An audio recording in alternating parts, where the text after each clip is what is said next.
नमम और पायल इस वक्त गाड़ी में बैठे हुए थे। नमम एकदम खामोशी से सामने की तरफ देखते हुए ड्राइविंग कर रहा था। उसने कार मेहता निवास के सामने रुकते हुए कहा, घर आ गया है पायल।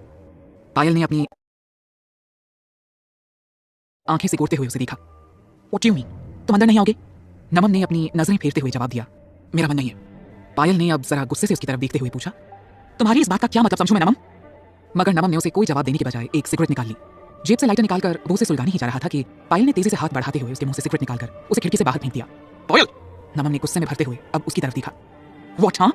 तुम अब तक सोनल के बारे में सोच रहे हो, है ना? बहुत बुरा लग रहा है ना तुम्हें उसके लिए? पायल ने भी गुस्से में भरकर उसकी बाहें पकड़ते हुए पूछा। वो बात वहीं उस गोल्फ कोर्स में खत्म हो गई थी, अब उसे फिर से यहाँ शुरू मत करो। नमम ने अब इरिटेट होते हुए कहा, क्यों? मैं क्या कुछ गलत कह रही हूँ? तुम्हें पता भी है जब तुम दौड़ कर उसके पास गए थे तब तुम्हारी आंखों में उसके लिए कितनी फिक्र नजर आ रही थी। कहते हुए वो मजाक उड़ाने के अंदाज में हंसते हुए बोली, बट योर बैड लक, उसने तुम्हारी उस फिक्र की जरा सी भी कदर नहीं की।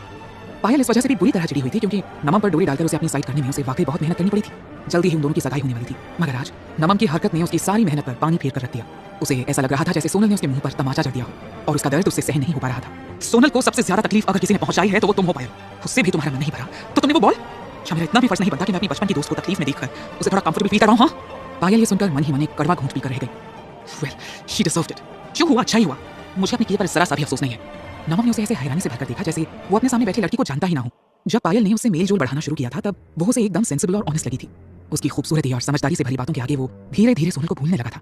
वैसे भी सोनल ज्यादातर पढ़ाई में ही बिजी रहती थी। ऐसे में पायल ने उसकी जिंदगी में सोनल की कमी को भरना शुरू कर दिया था। मगर आज उसे पायल की आंखों और बातों में सिर्फ और सिर्फ पागलपन और घमंड की झलक नजर आ रही थी। ओके, और क्या होता अगर सोनल बीच में नहीं आई होती और तुम्हारी फेंकी हुई बॉल जाकर सिद्धार्थ को लग जाती? उसके बाद क्या होता ये तुमने कभी सोचा है? नमम ने उस पर तंज कसते हुए कहा। पायल ने अपनी नजरें फेर ली। उसके पास इस बात का कोई जवाब नहीं था। नमम ने अब अपना सिर पकड़ते हुए कहा, पायल, पायल हमारी एंगेजमेंट होने वाली है, कुछ दिनों में शादी भी हो जाएगी। तुम समझ क्यों नहीं रही हो? अब सोनल पर ध्यान देने से ज्यादा जरूरी चीजें हैं तुम्हारी लाइफ में। वैसे भी अब उसके पास कुछ नहीं है, वो तुम्हारा कुछ नहीं बिगाड़ सकती। सो प्लीज उस पर ध्यान देना बंद करो। उसकी बात सुनकर पायल के चेहरे पर एक स्माइल आ गई, मगर उसकी आंखें गुस्से से लाल हो गई। क्या कहा तुमने? कुछ नहीं है उसके पास। मैंने कभी सोचा भी नहीं था कि वो लड़की इतनी बेशर्म होगी कि सीधा सिद्धार्थ रॉय कपूर जैसे अमीरजादे के बेड पर जा गिरेगी और अब उसके साथ रहकर वो अपनी लाइफ एंजॉय कर रही है। तुम सोच भी कैसे सकते हो कि उसके पास कुछ नहीं है? देखा नहीं था तुमने? इंसल्ट मैंने सोनल की थी, मगर तकलीफ सिद्धार्थ को हो रही थी। कहते हुए पायल की आंखों में जैसे खून उतर आया था। देखो पायल, सिद्धार्थ सोनल नहीं है, उसका तो कुछ नहीं बिगड़ेगा, मगर उससे उलझकर तुम खुद को ही नुकसान पहुंचा लोगी। नमम ने अब एक गहरी सांस लेते हुए पायल को समझाने की कोशिश की। हाँ, तुमसे किसने कहा कि मैं उस अमीरजादे से उलझने की कोशिश करूंगी? मुझे तो बस उस सोनल को अपने रास्ते से हटाना है। पायल ने नफरत से भरकर कहा, यार तुम क्यों उसके पीछे पड़ी हो? क्या बिगाड़ा है सोनल ने तुम्हारा? नमम ने अब एकदम से फ्रस्ट्रेटेड होते हुए कहा, मैं सोनल के बारे में कुछ भी कहती हूँ तो तुम्हारा मूड क्यों खराब हो जाता है? पायल ने अब एक तिरछी मुस्कान के साथ नमम को देखते हुए पूछा। उसकी जिंदगी में अब तुमसे बेहतर और ज्यादा सक्सेसफुल आदमी आ गया है। कहीं इस बात से तो तुम्हें जलन नहीं हो रही है ना? लेकिन अब पछताने से क्या होगा नमम सिंघानिया? ये तो तुम्हें उसे धोखा देने से पहले सोचना चाहिए था। पायल! नमम ने गुस्से से भरकर उसे देखते हुए कहा। नमम तो क्या, दुनिया का कोई भी आदमी अपने लिए ऐसी कड़वी बातें बर्दाश्त नहीं कर सकता था। उसने एक बार पायल की तरफ हरकत से भरकर देखा और जोर ओपन करते हुए गाड़ी से बाहर निकल गया। अरे कहाँ जा रहे हो? पैदल घर जाने का इरादा है क्या? पायल ने उसके गुस्से की परवाह न करते हुए एक हल्की सी हंसी के साथ उसे आवाज लगाई। गुस्से से नमम की मुट्ठियां कस गईं। बिना पायल की बात का कोई जवाब दिए वो तेजी से पैदल ही वहां से चला गया। सोनल इस वक्त होटल ड्रीम पैलेस की लॉबी में खड़ी थी। एक बार उसने इधर उधर नजर डाली और एलिवेटर की तरफ बढ़ गई। अमन इस वक्त विनय के साथ वहीं घूम रहा था। विनय न जाने किसके साथ फोन पर उलझा हुआ था। सो अमन बोर होकर होटल में यहाँ वहाँ अपनी नजरें दौड़ा रहा था। अचानक उसकी नजर सोनल पर जाकर ठहर गई और वो एकदम से चौंक गया।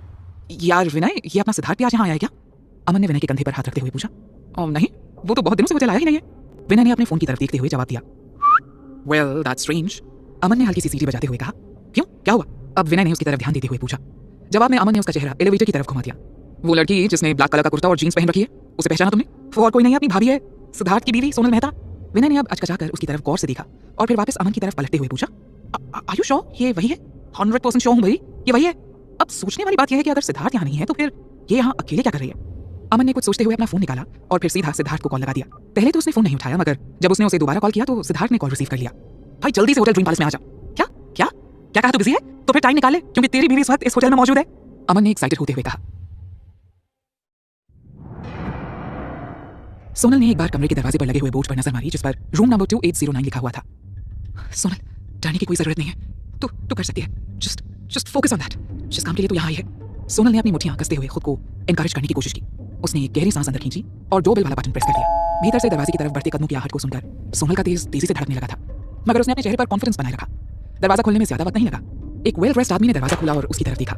उसकी उम्र 35 से 40 के बीच रही होगी।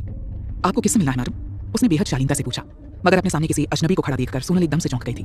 उसने एक बार फिर से दरवाजे पर लिखे रूम नंबर को देखा। नंबर तो एकदम सही था, तो फिर दरवाजे पर एक अनजाना आदमी क्यों खड़ा था? ये सवाल उसे उलझन में डाल रहा था। सिद्धार्थ के ऑफिस निकल जाने के बाद सोनल काफी देर तक वहाँ रूम में पड़ी उसकी कई बातों के बारे में सोच रही थी और आखिर में उसने तय किया कि वो सिद्धार्थ को ऐसे हारने नहीं देगी, स्पेशली पायल या नमन के सामने तो बिल्कुल नहीं। उसने इंटरनेट की मदद से मिस्टर रॉय के बारे में सारी इन्फॉर्मेशन निकालने की कोशिश की। मिस्टर विमल रॉय एक बहुत ही पावरफुल इंडियन अमेरिकन बिजनेसमैन थे। फिलहाल वो इंडिया में इन्वेस्टमेंट के लिए कई जगह तलाश रहे थे। उनके बिजनेस स्टेटस की वजह से उनके दुश्मनों की भी कोई कमी नहीं थी, इसलिए इंडिया में उनके ठहरने की जगह के बारे में बहुत कम लोगों को पता होता था। आलिया का एक कजन प्रेस रिपोर्टर था। सोनल ने आलिया से कहकर उससे पता करवाया था कि इस वक्त mister Roy hotel dream palace में ठहरे हुए हैं। उसने उसे यही रूम नंबर दिया था। फिर दरवाजे पर खड़ा ये शख्स कौन है? सोनल ने थोड़ा नर्वस होते हुए पूछा। मिस्टर रॉय यहीं ठहरे हुए हैं, मुझे उनसे मिलना है। और आपका परिचय? उस आदमी ने अब थोड़ा सीरियस होते हुए अपनी बाहें चढ़ाकर पूछा। उसके चेहरे पर सवाल देखकर सोनल को उम्मीद की एक किरण नजर आई। इसका मतलब वो सही जगह पर आई है। जी, मेरा नाम सोनल मेहता है। मेरी आज दोपहर सिटी गोल्फ क्लब में उनसे मुलाकात हुई थी। सोनल ने झट से जवाब दिया। उस आदमी ने सोनल को एक बार ऊपर से नीचे तक देखा और सिर हिलाकर कहा, okay please wait a moment. कहते हुए वो दरवाजा बंद करता हुआ अंदर चला गया। सोनल बाहर खड़ी इधर उधर देख रही थी। उसे ज्यादा इंतजार नहीं करना पड़ा। कुछ ही मिनटों के बाद दरवाजा वापस खुल गया। मिस मेहता, मिस्टर रॉय आपका अंदर इंतजार कर रहे हैं, प्लीज। कहते हुए उसने अंदर जाने का रास्ता दे दिया। इस बार उसने एकदम स्वीटली स्माइल करते हुए सोनल को अंदर आने को कहा। जैसे ही सोनल ने रूम के अंदर कदम रखा, वो आदमी रूम से बाहर आ गया और उसने दरवाजा बंद कर दिया। हालांकि क्लोजिंग की आवाज बेहद धीमी थी, मगर सोनल फिर भी घबराहट की मारी एकदम से उछल गई थी। हाँ, ये आदमी कहाँ चला गया और इसने डोर क्यों लॉक कर दिया? ओ गॉड, कहीं मैंने यहाँ अकेले आकर कोई गलती तो नहीं कर दी? मगर अब पॉइंट पर आकर वापस लौटने का भी कोई रास्ता नहीं था। सो उसने अपने धड़कते दिल को काबू में करने की कोशिश करते हुए अपने कदम अंदर की तरफ बढ़ा दिए। अंदर कदम बढ़ाते हुए उसने अपनी चारों तरफ नजर डाली। ये एक बहुत ही बड़ा लग्जरी स्वीट था। मेन डोर से लिविंग रूम तक आने में ही उसे कुछ मिनट लग गए थे। फाइनली जब उसने मिस्टर रॉय को लिविंग रूम में सोफे पर बैठा हुआ देखा तो उसकी जान में जान आ गई। वो तेजी से उनके सामने जाते हुए बोली, हेलो मिस्टर रॉय, मेरा नाम सोनल मेहता है। आज ही मैं आपसे सिटी गोल्फ क्लब में मिली थी। मिस्टर रॉय ने इस वक्त नाइट सूट पहन रखा था। इस वक्त भी उनके चेहरे पर हमेशा की ही तरह एक मुस्कुराहट कायम थी। वो कुछ पलों तक सोनल को देखते रहे, फिर उन्होंने धीमे से पूछा, क्या तुम्हें यहाँ सिद्धार्थ ने भेजा है? नहीं सर, उन्हें तो पता भी नहीं है कि मैं आपसे मिलने आई हूँ। सोनल ने एकदम पोलाइटली जवाब दिया।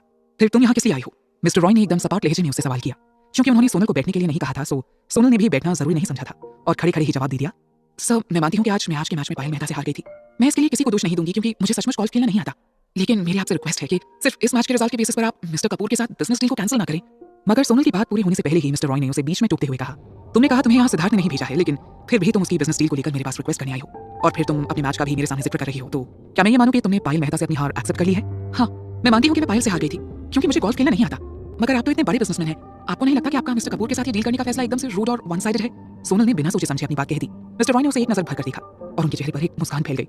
ये उनकी हर वक्त वाली स्माइल से जरा अलग थी। ओह, तो तुम्हें लगता है कि मैं रूड हूँ और मैंने वन साइडेड होकर ये डिसीजन लिया है? सोनल अपनी ही कही बात पर अंदर से थोड़ा घबराने लगी थी। वो यहाँ मिस्टर रॉय से रिक्वेस्ट कर बात को संभालने आई थी, ना कि उनको नाराज कर काम बिगाड़ने के लिए। सो उसने तुरंत खुद को संभालते हुए कहा, अगर मैंने कुछ गलत वर्ड्स यूज किए हैं तो I am extremely sorry sir, मगर मैं उम्मीद करती हूँ कि आप अपने डिसीजन पर एक बार और जरूर सोचेंगे। आखिर कपूर इंडस्ट्रीज, सिंघानिया एंटरप्राइजेस और मेहता ग्रुप ऑफ कंपनीज के मुकाबले भी कहीं ज्यादा सक्सेसफुल कंपनी है। तुम केवल सिद्धार्थ रॉय कपूर की कैरी हो, राइट? फिर उसकी इतनी ज्यादा साइड क्यों ले रही हो? मिस्टर रॉय ने एकदम आराम से पास पड़े कॉफी टेबल पर से कॉफी का मग उठाकर एक सिप लेते हुए पूछा।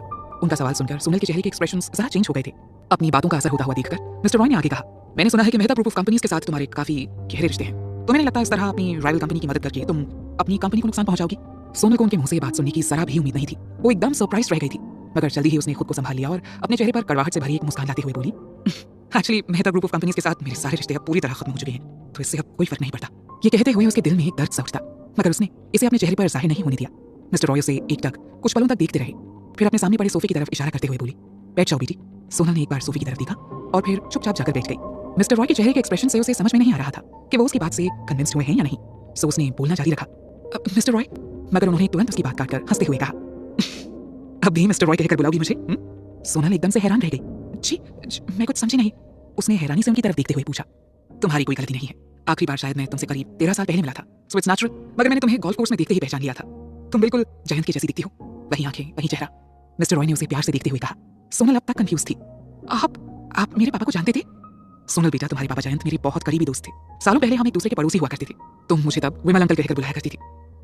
किसे पता था कि जयंत इतनी जल्दी हम सबको छोड़कर चला जाएगा? कहते हुए उनके चेहरे पर दुख की लकीरें गहरा गई थी। जब मैंने तुम्हें आखिरी बार देखा था तुम तब शायद 8 साल की रही होगी। छोटी सी गुड़िया की तरह हमेशा जयंत तुम्हें अपनी पलकों पर बिठा कर रखता था, और अब देखो कितनी बड़ी हो गई हो कि तुम्हें एक नजर में पहचानना भी मुश्किल है। विमल अंकल, आप सचमुच मेरे पापा के फ्रेंड हैं? सोनल का दिमाग अब भी काम नहीं कर रहा था। उसे जरा भी उम्मीद नहीं थी कि इस तरह से उसका मिस्टर विमल रॉय के साथ कोई रिलेशन निकलकर सामने आ जाएगा। हाँ बेटा, वो मेरा बहुत अच्छा दोस्त था। एक वही तो था जिसने बुरे वक्त में आगे बढ़कर मेरा साथ दिया था। कहते हुए उनके चेहरे से सारी मुस्कान एकदम से गायब हो गई और उसकी जगह सैडनेस ने ले ली। एक गहरी सांस लेते हुए उन्होंने अपनी आंखें बंद कर ली। एक वक्त था जब मुझे बिजनेस में हर तरफ से नुकसान हो रहा था। धीरे धीरे मैं कर्ज में डूबता चला गया। उधार ना चुका पाने के कारण मुझे जेल हो गई। उस वक्त जयंत ने आगे बढ़कर मेरी फैमिली की जिम्मेदारी उठाई और मेरी फैमिली को अमेरिका में सेटल होने में मदद की। जेल से छूटने के बाद मेरे पास इतने भी पैसे नहीं थे कि मैं अपना खर्च भी चला पाता। बिजनेस वापस खड़ा कर पाना तो बहुत दूर की बात थी। ऐसे में एक बार फिर जयंत आगे आया। उसने न केवल फाइनेंशियली मेरी मदद की, बल्कि मेरा बिजनेस वापस खड़ा करने में भी मेरा पूरा साथ किया। जेल में लंबा वक्त बिताने और इतने सारे अप्स एंड डाउन से होकर गुजरने के बाद मुझे हार्ट प्रॉब्लम रहने लगी थी। मैं इंडिया में बहुत कम आ पाता था, मगर जब मैंने न्यूज़ में तुम्हारे पेरेंट्स की डेथ की खबर सुनी तो मैं पूरी तरह टूट गया। मुझे हार्ट अटैक आ गया और डॉक्टर्स को इमीडिएटली मेरी बाईपास सर्जरी करनी पड़ी। डॉक्टर ने मुझे ट्रैवल करने और स्ट्रेस लेने से मना किया, इसलिए मैं चाहकर भी यहाँ वापस नहीं आ पा रहा था। मैं वहीं रहकर तुम्हारी और मेहता ग्रुप ऑफ कंपनीज की पल पल की खबर लेता रहता था। जब मुझे पता चला कि कुंदन लाल मेहता तुम्हारे बड़े होने तक मेहता ग्रुप ऑफ कंपनीज को संभालने वाला है, तो सिर्फ उसकी हेल्प करने के लिए मैंने कई बड़े ऑर्डर्स बिना कोई कंडीशन से उसे दे दिए, ताकि तुम्हारी कंपनी हमेशा फायदे में रहे। कहते हुए मिस्टर रॉय उठकर सोनल के पास आ गए। मगर जब मैं यहाँ इंडिया आया तो सबसे पहले मुझे यही खबर मिली कि कुंदन लाल मेहता ने तुमसे तुम्हारा सब कुछ छीनकर तुम्हें तुम्हारे ही घर से बाहर निकाल दिया है। उनकी आवाज में नफरत साफ साफ झलक रही थी। मिस्टर रॉय ने सोनल के सिर पर हाथ फेरते हुए कहा, मुझे माफ कर दो मेरी बच्ची, जब तुम्हें मेरी जरूरत थी तब मैं यहाँ नहीं था। शायद मैंने आने में बहुत ज्यादा देर कर दी। सोनल ने मुस्कुराते हुए उनके हाथों को अपने हाथ में लेते हुए कहा, विमल अंकल, जो बीत गया उसे तो हम बदल नहीं सकते, मगर जो मेरा है उसे मैं उन लोगों से वापस लेकर रहूंगी। Well, that's the spirit. मैं सच में खुश हूं कि तुमने अभी हार नहीं मानी है। हैरानी तो मुझे उस कुंदन लाल मेहता पर हो रही है, जिसके अंदर अभी भी इतनी हिम्मत है कि वो मुझसे बिजनेस डील करने के ख्वाब देख रहा है। विमल रॉय के चेहरे पर अब गुस्सा नजर आने लगा था। सोनल ने जब ये देखा तो तुरंत उनका ध्यान दूसरी तरफ मोड़ने की कोशिश की। अंकल, मैं कुछ पूछूं आपसे? हाँ बेटा, इसमें पूछने वाली क्या बात है? तुम जो चाहो वो पूछ सकती हो मुझसे। एक बार फिर से उनके चेहरे पर वही मुस्कान वापस लौट आई थी। क्या सच में आपने मुझे आज सुबह देखते ही पहचान लिया था? सोनल ने सवालिया नजरों से उन्हें देखते हुए पूछा। विमल रॉय बहुत ही एक्सपीरियंस्ड और सुलझे हुए इंसान थे। उन्हें सोनल के मन में उठ रहे सवालों को समझते देर नहीं लगी। क्या तुम ये जानना चाहती हो कि मैंने तुम्हें ये बात वहाँ गोल्फ कोर्स में क्यों नहीं बताई और तुम्हें पायल के साथ मैच क्यों खेलने को कहा? उन्होंने धीरे से हंसते हुए पूछा। जवाब में सोनल ने बस हाँ में सिर हिला दिया। उसे खुद हैरानी हुई थी जब उन्होंने गोल्फ कोर्स में उसके सरनेम का जिक्र किया था, जबकि ना तो उसने और ना ही सिद्धार्थ ने और ना ही रोहित ने उसका नाम बताया था। क्या तुम्हें इस बात का पता था कि सिद्धार्थ वहाँ मेरे साथ बिजनेस डील के लिए आया है? मिस्टर रॉय ने जवाब देने की जगह सवाल किया। हाँ, वहाँ आने के बाद मैंने सिद्धार्थ से पूछा, उसने मुझे बताया कि वो वहाँ किसी बिजनेस मीटिंग के लिए आया है। सोनल ने जवाब दिया। दरअसल जब मैंने तुम्हें और सिद्धार्थ को एक साथ आते हुए देखा तो मुझे शक हुआ कि कहीं उसे मेरे और जयंत के रिलेशंस की कोई खबर तो नहीं है। शायद इसी वजह से वो इस बिजनेस डील के लिए अपने साथ तुम्हें लेकर आया है। आखिर कुंदन ने जो तुम्हारे साथ किया उसके बाद मैं कोई चांस नहीं लेना चाहता। बिजनेस में जिसके साथ भी चाहूं कर सकता हूं सोनल, मगर तुम्हारी बात अलग है। मेरे लिए तुम मेरी अपनी बेटी जैसी हो और कोई तुम्हारा इस्तेमाल अपने फायदे के लिए करे, ये मैं हरगिज़ नहीं होने दूंगा। इसलिए मैंने सिद्धार्थ के सामने ये नहीं बताया कि मैं तुम्हें जानता हूं। मिस्टर रॉय ने एकदम सीरियस होते हुए कहा। ओह, तो ये बात थी। सोनल ने कभी ऐसा नहीं सोचा था कि उसके पेरेंट्स की डेथ के बाद भी इस दुनिया में कोई ऐसा इंसान हो सकता है जो उसकी इतनी फिक्र करता है और उसे उतना ही प्यार करता है जितना उसके पापा उसे किया करते थे। आज विमल रॉय से मिलकर और बात करके उसे अपने पापा की बहुत याद आ रही थी। थैंक यू विमल अंकल, कहते कहते सोनल की आवाज भारी हो गई थी। मिस्टर रॉय ने प्यार से उसके सिर पर अपना हाथ फेरते हुए कहा, जब तुम्हें पता था कि तुम गोल्फ नहीं खेल पाओगी, फिर भी तुमने मैच खेलने के लिए हाँ क्यों कहा? उन्हें याद आ रहा था गोल्फ कोर्स में शॉट खेलते हुए सोनल की क्या हालत हो रही थी। तुम सच में सिद्धार्थ को वो डील दिलाने के लिए इतनी डेस्परेट हो रही थी कि अपनी भी परवाह नहीं की तुमने? ये सुनते ही सोनल ने अपना सिर झुका लिया। उसके चेहरे पर आई लाली और होठों की मुस्कुराहट देखकर उनको समझने में देर नहीं लगी। मैंने सुना था सिद्धार्थ रॉय कपूर बहुत ही ज्यादा रूड और अग्रेसिव बिजनेसमैन है, मगर मैंने महसूस किया कि तुम्हारे साथ उसका बर्ताव बहुत ही अच्छा था। ये कहते हुए उन्होंने एक बार फिर से सोनल की तरफ देखते हुए पूछा, क्या तुम्हारे और उसके बीच कुछ? सोनल अब तक इस गिल्ट में थी कि उसकी वजह से ये बिजनेस डील सिद्धार्थ की बजाय नमन सिंघानिया को मिल जाएगी, मगर अब विमल अंकल से मिलने के बाद उसे लग रहा था जैसे अभी भी एक उम्मीद बाकी थी जिससे पूरी बाजी पलट सकती थी। विमल अंकल उससे भले ही बहुत अच्छी तरह पेश आ रहे थे, मगर फिर उनसे सीधे सीधे ये उम्मीद करना कि वो सिटी सेंटर की प्रॉपर्टी सिद्धार्थ को दे देंगे, बेवकूफी से ज्यादा और कुछ नहीं था। वो कुछ पलों तक सोचती रही, फिर उसने उनको सब कुछ सच बताने का फैसला किया। अंकल, एक्चुअली सिद्धार्थ और मैं, वो मेरे हस्बैंड हैं। ये बोलते हुए उसका चेहरा पूरी तरह शर्म से लाल हो गया था। ये पहली बार था जब वो किसी के सामने सिद्धार्थ को अपना हस्बैंड कह रही थी, और ये बात सोचकर ही उसके दिल में एक गुदगुदी सी हो रही थी। मिस्टर रॉय को कुछ कुछ इसका अंदेशा पहले से ही था, मगर फिर भी उन्हें सोनल की इस बात पर रिएक्ट करने में वक्त लगा। जब सिद्धार्थ तुम्हें लेकर गोल्फ कोर्स में आया था तब मुझे भी लगा था ऐसा ही कुछ होगा, लेकिन तुम्हें नहीं लगता तुमने शादी करने का फैसला बहुत जल्दबाजी में लिया है? आई मीन, अभी तो तुम 22 साल की भी नहीं हुई हो। उन्होंने परेशान होकर सोनल की तरफ देखते हुए पूछा, कहीं उसने तुम्हें इस शादी के लिए फोर्स तो नहीं किया? अगर ऐसा है तो प्लीज मुझे बताओ, मैं हर तरीके से तुम्हारी हेल्प करूंगा। नहीं नहीं विमल अंकल, आप गलत समझ रहे हैं। सिद्धार्थ ने मुझे शादी के लिए फोर्स नहीं किया, उल्टा उसने तो मेरी हर तरीके से मदद की है। सिद्धार्थ ने मेरा हाथ उस वक्त थामा जब मेरे अंकल की फैमिली ने मेरी पूरी प्रॉपर्टी मुझसे छीनकर मुझे सड़कों पर भटकने को मजबूर कर दिया था। आप ही बताइए, सिद्धार्थ जैसे रिच, सक्सेसफुल और पावरफुल बिजनेसमैन को मुझसे जबरदस्ती शादी करके क्या मिलेगा? सोनल ने उनका शक दूर करते हुए कहा, मगर उसने उनके सामने इस शादी के असल रीजंस को ना बताना ही बेहतर समझा। आपने तो खुद देखा है अंकल, ये बिजनेस डील उसकी नजर में कितनी इंपॉर्टेंट थी। आपने जब मुझे पायल के साथ मैच खेलने के लिए कहा ना, तो न केवल मैंने अपनी खराब स्किल्स की वजह से अपना मजाक बनाया, बल्कि मेरी वजह से सिद्धार्थ को भी सबके सामने शर्मिंदगी उठानी पड़ी। मुझे उसके साथ रहते हुए ज्यादा समय नहीं हुआ है अंकल, मगर मैं दावे के साथ कह सकती हूँ सिद्धार्थ दिल का बुरा नहीं है। हाँ, कभी कभी वो बहुत ज्यादा रूड बिहेव करता है, उसे गुस्सा भी बहुत जल्दी आ जाता है, मगर फिर भी आज सुबह जो कुछ भी हुआ उसके लिए उसने मुझे कुछ भी नहीं कहा, बल्कि उसने तो हर बार मैदान पर मेरा ही साथ दिया। अंकल, सिद्धार्थ सच में बहुत अच्छा लड़का है। अगर सिर्फ मेरी वजह से उसकी बिजनेस डील खराब हो जाए तो मैं शायद जिंदगी भर कभी खुद को माफ नहीं कर पाऊंगी। अपनी बात पूरी करते करते सोनल एकदम से इमोशनल हो गई थी। उसकी इनोसेंस देखकर मिस्टर रॉय को एकदम से हंसी आ गई। तुम्हें पता है, तुम सच में एकदम जयंत की ही कार्बन कॉपी हो। वो भी ऐसे ही बात बात पर इमोशनल हो जाया करता था। उनकी बात सुनकर अब सोनल के चेहरे पर भी एक मुस्कान आ गई थी। अंकल, क्या आप इस बिजनेस डील के बारे में एक बार और नहीं सोच सकते हैं? मैं अच्छी तरह जानती हूँ आपके जैसे पावरफुल लोगों के लिए पैसा कोई खास मायने नहीं रखता है। इतना सक्सेस पाने के बाद जिंदगी के इस मोड़ पर अक्सर लोग बिजनेस बस अपना शौक पूरा करने के लिए करते हैं, क्योंकि तब तक उनकी सारी जरूरतें पूरी हो चुकी होती हैं। पैसे की बजाय रिस्पेक्ट, शोहरत या सुकून जैसी चीजें शायद आपके लिए ज्यादा मायने रखती होंगी। कहते हुए सोनल एक पल को रुकी, फिर उनकी आंखों में देखते हुए बोली, मगर आपके साथ ये थोड़ा सा वक्त बिताने के बाद मुझे इतना तो समझ में आ गया है कि आपको शोहरत से भी कोई खास लगाव नहीं है। मिस्टर रॉय को एकदम सीरियस होकर अपनी बात सुनता देखकर अब सोनल ने अपने अंदर जितनी भी हिम्मत थी उन सबको इकट्ठा किया और बोली, अगर आप केवल अपने शौक को पूरा करने के लिए या फिर अपने दिली सुकून के लिए बिजनेस कर रहे हैं तो भी क्या एक बड़ी और अच्छी रेप्यूटेशन वाली कंपनी के साथ बिजनेस डील करना सही नहीं है? You have a point. अब मिस्टर रॉय ने सोनल की बातों में दिलचस्पी लेते हुए कहा, विमल अंकल, आपने खुद कहा है आप मेरे अंकल की फैमिली को पसंद भी नहीं करते, तो क्या आप सिद्धार्थ को एक मौका नहीं दे सकते हैं? सोनल ने एकदम से रिक्वेस्ट करते हुए कहा, तुम्हारी बातों से तो ऐसा लग रहा है जैसे सिद्धार्थ को वो प्रॉपर्टी दिलाने के लिए तुम कुछ भी कर सकती हो।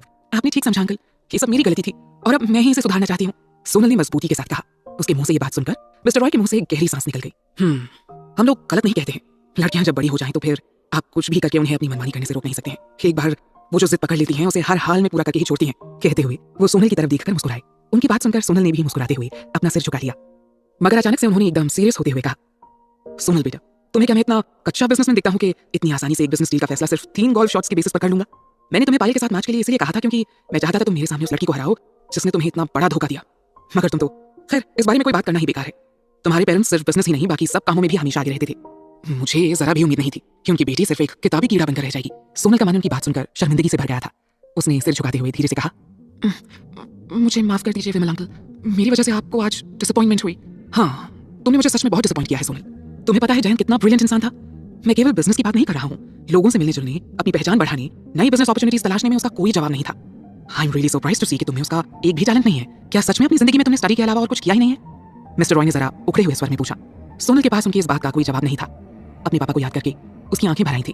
आपने ठीक कहा अंकल, मैंने अपनी जिंदगी में सिवा स्टडीज के और कुछ किया ही नहीं है। मेरी ही गलतियों की वजह से मेरे पापा के इतने मेहनत से खड़ी की गई कंपनी और उनका घर आज किसी और के पास है। जिस वक्त नलिनी आंटी और पायल ने मुझे धक्के मारकर ही घर से बाहर निकाला था, उस वक्त तो मुझे आइडिया भी नहीं था कि मैं उनसे अपना सब कुछ वापस कैसे लूंगी। सोनल को याद आया यहाँ आने से पहले सिद्धार्थ ने आज उससे क्या कहा था। साथ ही आज गोल्फ कोर्स में जो कुछ भी हुआ था वो सब भी उसकी आंखों के सामने तैर गया। उसने अपना सिर उठाकर विमल अंकल की तरफ देखते हुए कहा, मगर आज जो कुछ भी मेरे साथ हुआ उसके बाद मुझे एहसास हुआ है कि जिंदगी में पढ़ाई के अलावा भी बहुत कुछ है जिसे जानने, समझने और सीखने की जरूरत है। मुझे इसके लिए चाहे जितनी भी मेहनत करनी पड़ी मैं करूंगी और एक दिन अपने पापा के जैसे एक बेहतर इंसान बनकर दिखाऊंगी ताकि उनका और आपका दोनों का सिर कभी भी मेरी वजह से किसी के सामने ना झुके। उसकी ये बात सुनकर अब मिस्टर रॉय के चेहरे पर भी संतोष नजर आने लगा था। अपना सिर हिलाकर उन्होंने सोनल का कंधा थपथपाते हुए कहा, तुम्हारे मुंह से ये बात सुनकर मुझे सचमुच बहुत खुशी हो रही है। उम्मीद है जो तुमने कहा उसे पूरा करके भी दिखाओगी। एंड डोंट वरी, जैसा तुम चाहती हो वैसा ही होगा। मैं ये बिजनेस डील सिद्धार्थ के साथ ही करूंगा। उनकी बात सुनकर सोनल तो जैसे एकदम से खुशी के मारे उछल ही गई थी। हाँ, आप सच कह रहे हैं ना विमल अंकल?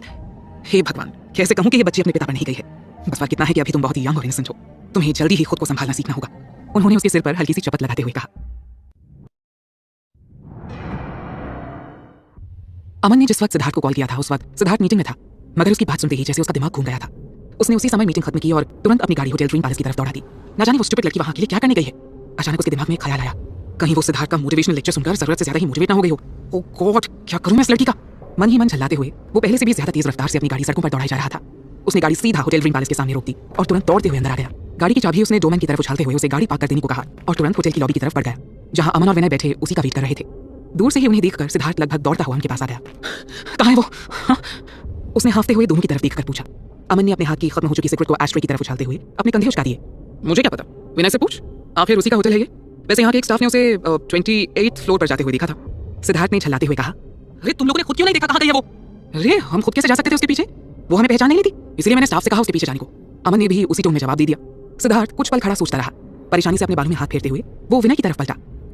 सुन, क्या मिस्टर विमल रॉय भी यहाँ इसी होटल में ठहरे हुए हैं? उसकी आवाज में बेचैनी साफ साफ झलक रही थी। मिस्टर रॉय? विनय ने चौंक कर उसकी तरफ देखते हुए पूछा। कहीं तुम प्रीएमिनेंट प्रॉपर्टीज के मालिक मिस्टर विमल रॉय की बात तो नहीं कर रहे, जो कुछ दिनों पहले ही अमेरिका से आए हैं? एग्जैक्टली उन्हीं की बात कर रहा हूं मैं। क्या वो भी यहाँ रुके हैं? सिद्धार्थ ने उतावलेपन से पूछा। उनका कमरा 28 फ्लोर पर है, रूम नंबर 2809। विनय ने अपने लैपटॉप में देखते हुए जवाब दिया। उसकी बात सुनते ही सिद्धार्थ ने एक गहरी सांस लेते हुए अपनी आंखें बंद कर ली। उसका अंदाजा एकदम सही था। सोनल यहाँ मिस्टर विमल रॉय से ही मिलने आई थी। उसकी मुट्ठियां अब गुस्से के कारण कसने लगी थी। भरसक खुद को कंट्रोल करने की कोशिश करते हुए उसने विनय से पूछा, क्या आप सोनल इस वक्त उनके कमरे में है? विनय पहले तो उसकी तरफ चुपचाप देखता रहा, फिर सिर हिलाते हुए धीरे से बोला, हाँ वो वही है। उसकी बात खत्म होते होते सिद्धार्थ एकदम से एलिवेटर की तरफ दौड़ चुका था। अब तू कहाँ जा रहा है? हो सकता है वो अभी भी बातें कर रहे हो। पीछे से अमन ने चिल्लाते हुए उसे रोकने की कोशिश की, मगर तब तक देर हो चुकी थी। सिद्धार्थ के दिमाग में इस वक्त सैकड़ों तरह के ख्याल आ जा रहे थे। सोनल कितनी इनोसेंट थी ये वो पहले ही देख चुका था। उसके जैसी नासमझ लड़की इस तरह किसी सक्सेसफुल बिजनेसमैन के रूम में अकेले इस तरह जा घुसेगी, इसकी तो उसने कल्पना तक नहीं की थी। और फिर ऐसी कौन सी बात थी जो पिछले 1 घंटे से खत्म नहीं हो रही थी? कहीं उसे कुछ एक अनजाना सा डर अब सिद्धार्थ के ऊपर हावी होने लगा था। ग्राउंड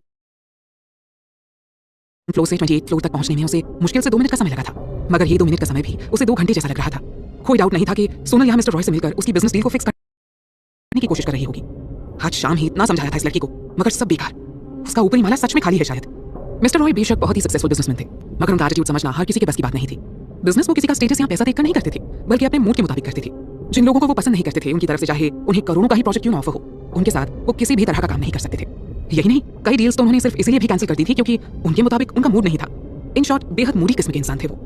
इसीलिए सिद्धार्थ ने सोनल को समझाया था कि वो उस प्रॉपर्टी की चिंता ना करे, ताकि वो उस दिन के इंसिडेंट को एक लेसन की तरह ले। मगर सोनल फिर भी यहाँ चली आई, वो भी बिना उसे बताए इस तरह अकेले।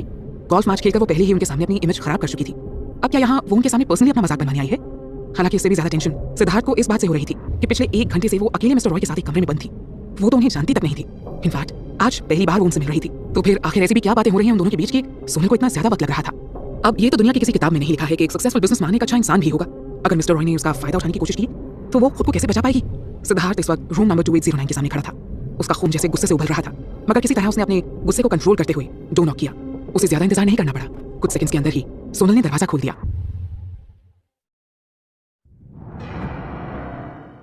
सोनल ने जब सिद्धार्थ को अपने सामने खड़ी देखा तो वो एकदम से हैरान रह गई। हाँ, तुम अचानक यहाँ कैसे? उसने कंफ्यूजन से सिद्धार्थ की तरफ देखते हुए पूछा, मगर कोई जवाब देने के बजाय सिद्धार्थ ने उसे परेशानी भरी नजरों से ऊपर से लेकर नीचे तक देखा। उसके कपड़े बाल सब एकदम ठीक लग रहे थे। उसके चेहरे के एक्सप्रेशंस देखकर ऐसा बिल्कुल नहीं लग रहा था कि उसके साथ कुछ भी गलत हुआ हो। ये देखकर सिद्धार्थ को कुछ हद तक राहत मिली। Thank God she is safe. मगर उसके चेहरे पर अभी भी गुस्से की लकीरें नजर आ रही थी। उसकी नजरें देखकर सोनल को ऐसा लग रहा था जैसे आज सिद्धार्थ उसे अपनी आंखों से ही शूट करने का मूड बना कर आया है। उसे समझ ही नहीं आ रहा था कि सिद्धार्थ उसे इतने गुस्से में क्यों देख रहा है। मगर जब उसे मिस्टर रॉय की कही बात याद आई तो उसने एकदम से खुशी से चहकते हुए कहा, वैसे अच्छा हुआ जो तुम यहीं मिल गए। मुझे तुम एक अभी वो अपनी बात पूरी भी नहीं कर पाई थी कि सिद्धार्थ ने गुस्से में अपने दांत पीसते हुए उसकी कलाई पकड़ी और उसे लगभग घसीटता हुआ अपने साथ वहां से लेकर जाने लगा। सिद्धार्थ क्या कर रहे हो तुम? अंकल सिद्धार्थ! सोनल को उससे ऐसा कुछ करने की जरा सी भी उम्मीद नहीं थी, मगर सिद्धार्थ नहीं रुका। उसका हाथ पकड़े तेजी से आगे बढ़ते हुए उसने बिना सोनल की तरफ देखे ही जवाब दिया, तुम इसी वक्त वापस मेरे साथ घर चल रही हो। सिद्धार्थ जिस तरीके से उसे पकड़कर अपने साथ तेजी से ले जा रहा था, उससे सोनल के पैर बुरी तरह दर्द करने लगे थे। पहले ही उन्हें चोट लगी थी और अब ये। मगर सोनल ने बिना कोई आवाज किए चुपचाप सारा दर्द बर्दाश्त कर लिया। वो वहां होटल में कोई तमाशा खड़ा नहीं करना चाहती थी। उसने एक बार पलटकर कमरे के दरवाजे की तरफ देखा जो अब भी वैसे ही खुला हुआ था। लेकिन Siddharth uncle, just shut up Sonal! Siddharth गुस्से में उस पर इतनी जोर से चिल्लाया कि वो एकदम से सहमकर चुप हो गई। उसे गाड़ी में बैठाने के बाद सिद्धार्थ ने गाड़ी वापस तूफानी रफ्तार से सड़कों पर दौड़ा दी थी। सोनल उसकी बगल वाली सीट पर एकदम से चुपचाप बैठी हुई थी। उसने 1-2 बार सिद्धार्थ के गुस्से से भरे चेहरे की तरफ देखा।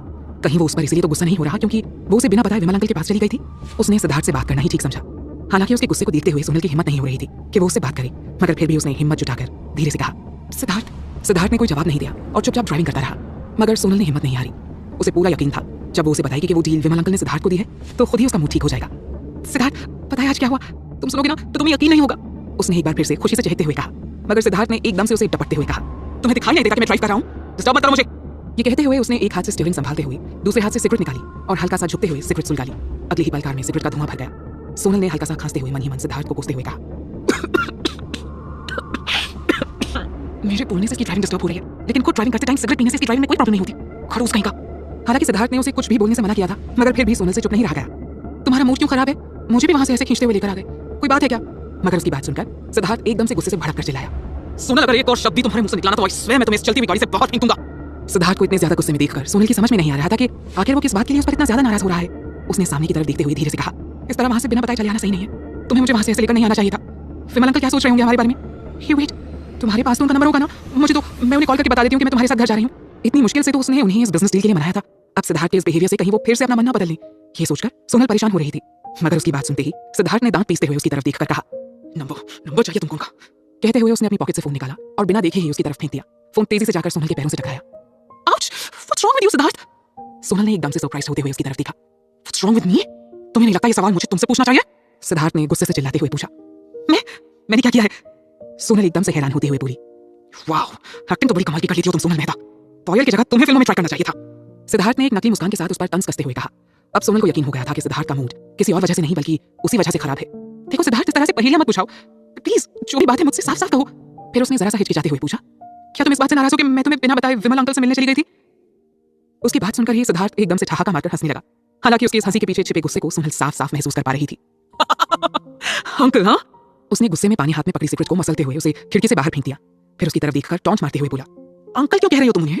मुझे तो लगा था तुम सीधा डैडी कहकर बुलाओगे उनको। उसने डैडी वर्ड पर कुछ ज्यादा ही जोर देते हुए कहा। सुनने में भले ही ये बहुत सिंपल सा वर्ड हो, मगर जिस तरीके से इसे यहाँ सिद्धार्थ ने यूज किया था वो डेफिनेटली सिंपल नहीं था।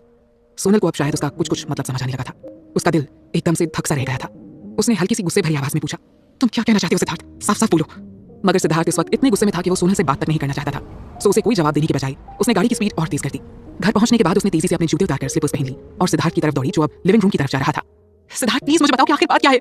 उसकी आवाज सुनकर सिद्धार्थ ने मुड़कर उसकी तरफ देखा। Oh really? तुम्हें अब तक समझ में नहीं आया कि मैं तुमसे क्या कहने की कोशिश कर रहा हूँ? आज शाम को ही इतना समझाया था मैंने तुम्हें, मगर तुम पर तो शायद मेरी किसी भी बात का कोई असर ही नहीं हुआ है। उसे इतने ज्यादा गुस्से में देखकर सोनल ने खुद को शांत किया और अपनी आवाज में नरमी लाते हुए बोली, सिद्धार्थ, क्या तुम सिर्फ इसी बात से मुझ पर गुस्सा हो कि मैं तुम्हें बिना बताए विमल अंकल से मिलने चली गई, या और भी कोई बात है? विमल अंकल, ये वर्ड सुनकर मेरे कानों में दर्द हो रहा है। अब बस भी करो। सिद्धार्थ ने एकदम से झल्लाते हुए कहा, सिद्धार्थ प्लीज काम डाउन, एक बार शांति से मेरी बात सुन लो। सोनल ने सिद्धार्थ को शांत कराने की कोशिश करते हुए कहा, मैं मानती हूँ कि मुझे तुम्हें बिना बताए वहां नहीं जाना चाहिए था, मगर मैं क्या करती सिद्धार्थ? मुझे सच में ये सोचकर बहुत बुरा लग रहा था कि मेरी वजह से तुम्हारा इतना बड़ा नुकसान हुआ। इतना ही नहीं, मेरी वजह से तुम्हें सबके सामने शर्मिंदा होना पड़ा था। बस इसलिए मैं। सिद्धार्थ अब तक अपने आपे से बाहर हो चुका था। बिना कुछ सोचे समझे उसने सोनल की बात काटते हुए कहा, इसलिए तुमने सोचा कि तुम जवान हो, खूबसूरत हो और अपनी इस खूबी का फायदा उठाकर एक सक्सेसफुल बिजनेसमैन से वो बिजनेस डील लाकर मेरी झोली में डाल दोगी और मैं तुमसे खुश हो जाऊंगा, right? What are you saying Siddharth? Sonal की आवाज में हैरानी के साथ साथ गुस्सा भी झलक रहा था। हाँ, मैं वहां सिटी सेंटर वाली प्रॉपर्टी के लिए गई थी, मगर उस तरह नहीं जैसे तुम सोच रहे हो। तो फिर किस तरह गई थी तुम सोनल मेहता? हाँ, जवाब दो। सिद्धार्थ ने उसे ऊपर से नीचे तक नफरत से भरकर देखा। तेजी से जाकर वो सोफे पर बैठ गया और अपनी फ्रस्ट्रेशन और गुस्से पर कंट्रोल करने की कोशिश में उसने एक सिगरेट सुलगा ली। सिद्धार्थ, हमने वहां सिर्फ बातें की, इससे ज्यादा हमारे बीच कुछ नहीं हुआ। सोनल ने भी तेजी से आगे बढ़कर उसके बगल में बैठते हुए कहा, रियली? तुम एक अजनबी के साथ अकेले एक कमरे में बैठकर पूरे 1 घंटे तक सिर्फ बातें करती रही? वाओ। सिद्धार्थ ने एक हल्की सी हंसी के साथ उसे टॉन्ट मारते हुए कहा। अब बात सोनल के बर्दाश्त से भी बाहर हो चुकी थी। उसका पूरा चेहरा गुस्से से लाल हो गया। उसे इस बात पर भी हैरानी हो रही थी कि सिद्धार्थ उसके बारे में ऐसा सोचता है। आज शाम ही वो उसकी इतनी केयर कर रहा था, कितने प्यार से उसने उसकी चोटों पर दवाई लगाई। सोनल का मन धीरे धीरे उसकी तरफ झुकने लगा था, मगर अब ऐसा लग रहा था जैसे वो सिद्धार्थ को जानती ही नहीं है। अचानक से इतना बदलाव एक ही दिन में कैसे आ सकता है एक इंसान में? की वीडियोस पाने के लिए चैनल को सब्सक्राइब करें और वीडियो को लाइक करें। सिद्धार्थ ने गुस्से में उसकी बाहें पकड़ते हुए कहा, क्या हुआ? अब चुप क्यों हो गए हो तुम? तुम्हें क्या लगता है मेरे अंदर इतनी भी कैपेसिटी नहीं है कि मैं अपने दम पर एक बिजनेस डील हासिल कर सकूं? उसके लिए एक लड़की का सहारा लूंगा मैं? उसकी बातें सुनकर सोनल की आंखों में आंसू आ गए थे। अपने कांपते हाथों से उसने सिद्धार्थ का हाथ पकड़ने की कोशिश करते हुए कहा, सिद्धार्थ, मैं तो बस। मगर सिद्धार्थ ने उसका हाथ बुरी तरह झटक दिया। Get lost Sonal Mehta. गुस्से में वो खुद को कंट्रोल नहीं कर पाया और पूरी ताकत से सोनल को धक्का दे दिया। सोनल संभाल नहीं पाई और सोफे पर जा गिरी। एक बार फिर उसे उसी जगह कमर में चोट लगी जहां कुछ घंटों पहले ही सिद्धार्थ ने दवा लगाई थी। सोनल के मुंह से एक हल्की सी दर्द भरी चीख निकल गई। सिद्धार्थ ने हड़बड़ाकर उसकी तरफ देखा। वो कसकर अपनी आंखें बंद किए दर्द को बर्दाश्त करने की कोशिश कर रही थी। सिद्धार्थ उसकी चीख सुनकर एक पल को घबरा गया था, मगर फिर भी इस वक्त नाराजगी उस पर इस कदर हावी थी कि उसने उसके पास जाकर उसकी हेल्प करने की कोई कोशिश नहीं की। कुछ पलों बाद जब सोनल का दर्द कुछ कम हुआ तो किसी तरह उठकर वो वापस सोफे पर बैठ गई। उसके चेहरे पर अब भी गुस्सा साफ साफ नजर आ रहा था। उसने इस बार सिद्धार्थ की तरफ देखा तक नहीं। मुझे नहीं पता सिद्धार्थ कि तुम मेरे बारे में क्या सोचते हो। ना ही मैं ये जानना चाहती हूँ कि तुमने ऐसा क्या देख लिया कि तुम्हें मुझ पर इस कदर नाराजगी हो रही। अगर तुम्हें इस बात पर गुस्सा आया है कि मैं तुम्हें बिना बताए विमल अंकल से मिलने चली गई, तो भी तुम्हें कम से कम एक बार मेरी बात तो सुननी चाहिए थी। कहते हुए सोनल एक पल को रुकी, मगर उसने इस दौरान एक बार भी सिद्धार्थ की तरफ नहीं देखा। हाँ, मैं उनसे मिलने गई थी क्योंकि मेरा गिल्ट मुझे ऐसा करने पर मजबूर कर रहा था। मैं किसी का इतना बड़ा नुकसान करने के बाद इतने आराम से यहाँ बैठ तो नहीं सकती थी ना। हाँ, मैंने तुम्हारी कही एक बात को सुना था, वो सब सच थी और उससे मुझे अपनी गलतियों का एहसास हुआ, इसलिए मैं ऐसा करने को मजबूर हो गई। मैं मानती हूँ कि तुम्हें किसी की हेल्प की जरूरत नहीं है, स्पेशली मेरी जैसी लड़की की हेल्प की तो बिल्कुल भी नहीं। लेकिन सिद्धार्थ, वो डील मेरी वजह से तुम्हारे हाथ से निकल गई थी, तो अगर मैं अपनी गलती को सुधारने की कोशिश करना चाहती थी तो उसने गलत किया था। मगर आज जो इल्जाम तुमने मुझ पर लगाया है वो। कहते कहते उसकी आवाज अटकने लगी थी। सोनल की आंखें आंसुओं से भर गई थी, मानो उसका पूरा दर्द उसकी आंखों में आकर छलक उठा हो। उसने एक गहरी सांस लेते हुए खुद को कंट्रोल करने की कोशिश की और आगे अपनी बात जारी रखी। तुम्हें पता है सिद्धार्थ, मैं और नमन एक दो नहीं करीब 10 सालों से एक साथ थे। जाहिर है मैं बहुत छोटी थी तब, मगर अब मैं 22 साल की होने जा रही हूँ। फिर भी इतने सालों में मेरे और नमन के बीच कुछ भी नहीं हुआ। मैंने हमेशा उससे एक हद तक दूरी बनाए रखी और कभी अपनी लिमिट्स क्रॉस नहीं की। और आज तुम्हें लग रहा है कि मैं सिर्फ एक बिजनेस डील को पाने के लिए अपनी लिमिट्स क्रॉस करूंगी। वो भी एक ऐसे इंसान के सामने जो मेरे पापा के एज के हैं। बोलो। उसकी बातें सुनते हुए सिद्धार्थ की मुट्ठियां और जबड़े एकदम से कस गए थे। उसके हाथों की सिगरेट पूरी तरह मसल चुकी थी। उन दोनों में से कोई भी एक दूसरे की तरफ नहीं देख रहा था, मगर सोनल की कांपती हुई आवाज को सिद्धार्थ महसूस कर पा रहा था। जाहिर है सिद्धार्थ की बातों से भी उसे बहुत चोट पहुंची थी। और फिर अब जब सिद्धार्थ ने पलटकर अपनी कही बातों पर गौर किया तो उसे भी महसूस हुआ कि उसने सोनल के साथ कुछ ज्यादा ही रूडली बिहेव कर दिया है। मैं जानती हूँ सिद्धार्थ कि वो प्रॉपर्टी तुम्हारे लिए बहुत मायने रखती है, इसलिए मैं दिल से तुम्हारी मदद करना चाहती थी। तुम्हें मुझ पर यकीन हो या ना हो, लेकिन मेरे अपने कुछ उसूल हैं और उनके खिलाफ जाकर मैं कभी कोई काम नहीं करती हूँ। मैंने उनका पता लगाया और होटल ड्रीम पैलेस में उनसे मिलने गई। मैंने इस डील की उन्हें कन्विंस करने की अपनी तरफ से पूरी कोशिश की। कहते हुए सोनल धीरे से सोफे से उठकर खड़ी हो गई। उसने मुड़कर सिद्धार्थ की तरफ देखा। मैं उन्हें विमल अंकल कहकर इसलिए बुला रही हूँ क्योंकि वहां जाने के बाद मुझे पता चला कि वो मेरे पापा की बहुत क्लोज फ्रेंड रहे हैं और मुझे अपनी बेटी की तरह मानते हैं। हमारे बीच ऐसा कुछ भी नहीं हुआ जैसा तुम सोच रहे हो। हाँ, हमारे बीच काफी देर तक बातें हुई। पहले तो सिर्फ प्रॉपर्टी को लेकर हमारे बीच बातें होती रही और फिर बाद में अपनी जिंदगी से जुड़ी कुछ बातें भी उन्होंने मेरे साथ शेयर की। उन्होंने मुझे मेरे पापा की बीती जिंदगी के बारे में बहुत कुछ बताया। सोनल की बात सुनकर सिद्धार्थ तो जैसे आसमान से नीचे आ गिरा था। उसे जरा सी भी उम्मीद नहीं थी कि ऐसा भी कुछ हो सकता है। उसके दिमाग ने एकदम से काम करना बंद कर दिया था।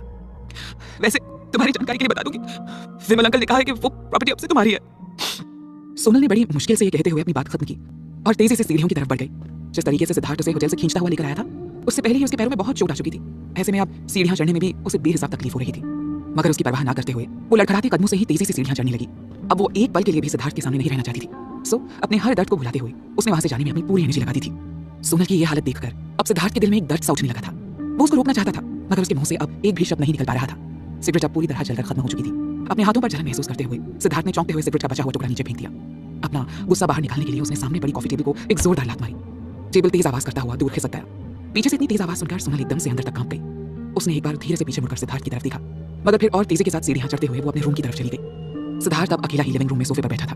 अब तक गुस्सा उसके चेहरे पर नजर आ रहा था, मगर उसे खुद पता नहीं था कि अब वो सोनल से नाराज था या फिर खुद से। हालांकि सोनल ने क्लियरली ये बात कह दी थी कि अब सिटी सेंटर की प्रॉपर्टी उसकी थी, मगर इतनी बड़ी गुड न्यूज सुनने के बाद भी ना जाने क्यों सिद्धार्थ को जरा से भी खुशी महसूस नहीं हो रही थी। इसके बजाय अब उसे गिल्ट फील हो रहा था, क्योंकि बिना कोई बात जाने उसने सोनल पर इतना सारा गुस्सा किया और तो और उस पर इतना बड़ा इल्जाम भी लगा दिया। अब उसे खुद पर गुस्सा आ रहा था। अपनी पूरी लाइफ में सिद्धार्थ को कभी इतना गुस्सा नहीं आया था। तब भी नहीं जब अनन्या उसके प्यार को नकार कर हर बार किसी और के पास चली जाती थी। तब भी नहीं जब अनन्या उसके बर्थडे वाले दिन उसे होटल रूम में अकेला छोड़कर चली गई थी। तो फिर आज आखिर ऐसा भी क्या हो गया कि वो अपने गुस्से पर काबू नहीं कर पाया? आखिर हो क्या गया है तुझे सिद्धार्थ? उसने जैसे खींचते हुए खुद से ही सवाल किया। फोन बजने की आवाज सुनकर सिद्धार्थ अपनी सोच से बाहर आया। उसने नंबर की तरफ देखा। किसी अननोन नंबर से कॉल आ रहा था। हेलो, उसने लगभग झल्लाहट भरी आवाज में फोन को कान से लगाते हुए कहा, मगर दूसरी तरफ की आवाज सुनते ही वो एकदम से हड़बड़ा गया। मिस्टर रॉय, उसने कंफर्म करने के लिए संभल कर सोफे पर सीधे बैठते हुए कहा। सिद्धार्थ, सोनल मेरे पास आई थी। उसने मुझसे रिक्वेस्ट की है कि मैं सिटी सेंटर की प्रॉपर्टी तुम्हारे नाम कर दूं। उसने आज पहली बार मुझसे कुछ मांगा है और मैं उसकी बात टाल नहीं सकता। हर पिता अपनी बच्ची को शादी के वक्त तोहफे के रूप में कुछ ना कुछ जरूर देते हैं। सोनल के पिता भले ही इस दुनिया में नहीं है, मगर उनकी तरफ से मैं ये फर्ज निभाऊंगा। समझ लो कि वो प्रॉपर्टी मैंने अपनी बच्ची को दहेज में दिया है। सोनल एक बहुत अच्छी लड़की है। उम्मीद करता हूं तुम हमेशा उसका अच्छे से ख्याल रखोगी। कहकर उन्होंने कॉल डिस्कनेक्ट कर दिया। सिद्धार्थ के मुंह से अब कोई शब्द नहीं निकल पा रहा था। उसका दिमाग एकदम से ब्लैंक हो गया था। अपने हाथों में फोन लिए वो सोफे से उठकर खड़ा हो गया। मिस्टर रॉय के फोन ने सोनल की कही एक एक बात पर अपनी मुहर लगा दी थी। मिस्टर रॉय उससे उम्मीद कर रहे थे कि वो सोनल का अच्छे से ख्याल रखेगा, मगर उससे उलट उसने सोनल से इतने बदतर तरीके से बर्ताव किया था कि अब वो खुद से भी नजरें नहीं मिला पा रहा था। उसने तो सोनल को अपनी बात कहने का एक मौका तक नहीं दिया था और तो और उसने उसे चोट पहुंचाने में भी कोई कसर नहीं छोड़ी थी। फ्रस्ट्रेशन में उसने अपना हाथ दीवार पर दे मारा। बार बार सिद्धार्थ की आंखों के सामने उसका आंसुओं से भरा चेहरा नजर आ रहा था। सिद्धार्थ एकदम से दौड़ते हुए सीढ़ियां चढ़कर उसके रूम तक जा पहुंचा। कुछ पलों तक वो दरवाजे के पास खड़ा रहा, मगर अंदर सोनल की कोई आवाज नहीं आ रही थी। उसने डोर नॉक करने के लिए अपना हाथ बढ़ाया, मगर फिर एकदम से उसके उठे हुए हाथ रुक गए। आखिर कैसे सामना करेगा वो उसका? क्या कहेगा उससे? थैंक यू या फिर सॉरी? आखिरकार उसने अपना हाथ वापस खींच लिया। एक गहरी सांस लेकर सिर झुकाए वो धीरे धीरे सीढ़ियां उतरते हुए नीचे चला गया। अब बस एक ही चीज थी जो उसे राहत दे सकती थी। होटल ड्रीम पैलेस के अपने रूम में बैठा सिद्धार्थ एक के बाद एक लगातार ड्रिंक किया जा रहा था। विनय और अमन दोनों ही इस वक्त उसके पास बैठे हुए थे। सिद्धार्थ ने उन्हें पूरी बात बता दी थी और वो दोनों इस वक्त उसे बेबसी से इस तरह ड्रिंक करते हुए दिख रहे थे। जब अमन से और बर्दाश्त नहीं हुआ तो उसने उसे रोकने की कोशिश करते हुए कहा, बस भी कर सिद्धार्थ, कितनी पिएगा? तेरी बीवी को तेरी हालत देखनी चाहिए। शायद उसे तुझ पर तरस आ जाए और वो तुझे माफ कर दे। सिद्धार्थ ने उसे एकदम से इग्नोर करते हुए एक ग्लास और उठा लिया, मगर वो उसे अपने मुंह तक ले जा पाता उससे पहले ही विनय ने उसका हाथ पकड़कर ग्लास वापस टेबल पर रख दिया। अब बस करो, विनय ने गहरी सांस लेते हुए कहा। सिद्धार्थ भी अब और ड्रिंक करने की हालत में नहीं था, सो उसने एक सिगरेट सुलगा ली। उसका एक लंबा कश लगाते हुए उसने विनय की तरफ देखते हुए कहा, उसने ये सब जानबूझकर किया। तुम दोनों ही बताओ इसी सिचुएशन में मैं और कैसे रिएक्ट करता? विनय ने उसकी बात से अग्री ना करते हुए अपना सिर हिलाया और अपनी ग्लास में वाइन डालते हुए बोला, ऐसा कुछ नहीं है, वो बस तुम्हारी भलाई चाहती थी, मगर तुम। कहते हुए उसने एक नजर सिद्धार्थ पर डाली और आगे बोला, तुमने कुछ ज्यादा ही सोच लिया और अब नतीजा तुम्हारे सामने है। अमन ने भी विनय का साथ देते हुए कहा, आई एग्री, सोनल सच में बहुत स्वीट और अच्छी लड़की है। तेरी बातों से उसे कितनी तकलीफ पहुंची होगी, मुझे तो उसके बारे में सोचकर भी बुरा लग रहा है। मुझे भी पता है मैंने उसके साथ बहुत गलत किया है। ऐसे ही यहाँ तुम दोनों के सामने बैठकर ड्रिंक नहीं कर रहा हूं मैं। सिद्धार्थ ने चिढ़ते हुए कहा, तुम दोनों ही बताओ अब मैं अपनी गलती सुधारने के लिए क्या करूं? इसमें इतना सोचने या पूछने की क्या जरूरत है? गलती की है तुमने, जाकर माफी मांग उससे और क्या। अमन ने भी चिढ़ते हुए कहा, तुझे क्या मैं ऐसा इंसान लगता हूं जो किसी से माफी मांग सकता है? सिद्धार्थ ने अमन को आंखें दिखाते हुए कहा, एक्चुअली ये ख्याल खुद उसे भी आया था, मगर उसका ईगो उसके सामने आकर खड़ा हो गया और फिर वो अपने किए पर इतना शर्मिंदा था कि सोनल का सामना करने की उसके अंदर हिम्मत भी नहीं थी। तो तुझे क्या लगता है बिना माफी मांगे वो तुझे माफ कर देगी? तुझे पता भी है इन लड़कियों को मनाना कितना मुश्किल होता है। एक बार ये नाराज हो जाए ना तो कभी कभी पूरी जिंदगी निकल जाती है इनको मनाने में। मेरी बात मान, माफी मांग ले उससे, वरना तैयार हो जा हमेशा के लिए उसकी इग्नोरेंस झेलने के लिए। अमन ने उसे लगभग डांटते हुए ये बात कही। विनय ने भी अमन का ही साथ दिया। अरे जिस प्रॉपर्टी के लिए तू इतना परेशान था उसने तुझे वो प्रॉपर्टी फ्री में दिलवा दी, कम से कम उसके बदले में तू उसके लिए इतना तो कर ही सकता है। तो तुम दोनों के पास और कोई आइडिया नहीं है? तुम दोनों बचपन के दोस्त हो मेरे, इतने दिनों में आज तक क्या तुम दोनों ने मुझे किसी से भी माफी मांगने जैसी हरकत करते हुए दिखा है क्या? कम ऑन गाइस, एटलीस्ट कोई तो सजेशन दो जो सिद्धार्थ रॉय कपूर की पर्सनालिटी को सूट करे। सिद्धार्थ ने एकदम से इस आइडिया को रिजेक्ट करते हुए कहा। अब अमन ने कुछ सोचते हुए कहा, ओके, अगर तुम उससे माफी नहीं मांगना चाहते हो तो उसे वो चीज दिलवा दो जो उसे पसंद हो, जैसे कपड़े, ज्वेलरी, बैग्स वगैरह। आई एम श्योर वो खुश हो जाएगी। मगर सिद्धार्थ ने उसे बीच में ही टोकते हुए इरिटेट होकर कहा, ये तो पहले वाले से भी ज्यादा बेकार आइडिया है, उसे इन सब चीजों में कोई इंटरेस्ट नहीं है। सिद्धार्थ सोनल को भले ही ज्यादा दिनों से नहीं जानता था, मगर इतने दिनों में वो इतना तो समझ ही गया था कि सोनल को पैसों या दूसरी चीजों से कोई मतलब नहीं था। उसे सिर्फ अपनी कंपनी और अपना घर वापस चाहिए, दैट्स ऑल शी वांट्स। मगर अभी मेरे पास जो भी सबूत और अकाउंट्स हैं वो उसे ये सब वापस दिलवाने के लिए काफी नहीं है। विनय, तुम्हारे पास अगर कोई दूसरा आइडिया हो तो बताओ। सिद्धार्थ ये सब बताते हुए एकदम से इरिटेट हो गया था। विनय, ये क्या बताएगा तुम्हें? अगर तुम्हें सच में जानना है कि लड़कियों को कैसे खुश रखते हैं तो तुम्हें मुझसे सजेशन लेनी चाहिए। अमन ने मुंह बनाते हुए कहा। सिद्धार्थ ने एक बार उसे ऊपर से नीचे तक घूर कर देखा और फिर टॉन्ट मारते हुए बोला, तुमसे जो 27 साल का होकर भी अब तक वर्जिन है? हाँ? अमन को ऐसा लगा जैसे सिद्धार्थ ने उसके सिर पर कोई बॉम्ब पटक दिया हो। एक्सक्यूज मी, वो मेरे अपने उसूल है कि शादी से पहले ऐसा कुछ नहीं, ओके? इन सबको उसके बीच लाकर ना तू मेरे टैलेंट को नकार नहीं सकता है। फिर कुछ सोचते हुए अचानक उसके चेहरे पर एक तिरछी सी मुस्कान तैर गई। तू क्या खुद को बहुत स्मार्ट समझता है?